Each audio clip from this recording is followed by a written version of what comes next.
Jack ended up loving. He loves basketball, so I would have to maybe talk him into going to a random NFL game in another city. I would not have to talk him to, like, we went to an Orlando Magic game once when we were visiting my in-laws down in Florida. He just loves to go see the NBA, so it's pretty cool. No, we had a nice little trip, and it turned out to be a decent little gambling weekend for me. And Jay, how about this? Okay, so my youngest Jack, me, and my wife, we went to Rivers Casino in Pittsburgh. Wow. Where they had a massive, like, UFC kind of watch party thing.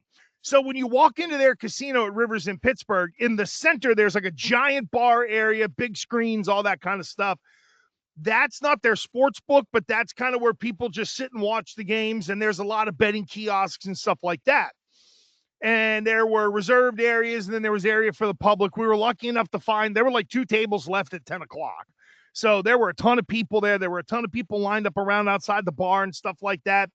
I heard a lot of chirping of people talking about Peloton, and we ended up hitting because of Peloton as well, and I know I'll get to that. So literally, I mean, and it was sophisticated UFC fans who were saving themselves money or didn't sign up for, ESPN or whatever in the world, and the place was jamming. When the main event came on, it felt like everybody came from the tables and the slots to gather around to be able to see the main event of UFC 320. I know your vantage point was very, very different. We end up cashing on a ticket where, because of Poton winning by knockout, my youngest Jack was like, the only way he's going to win is by KO.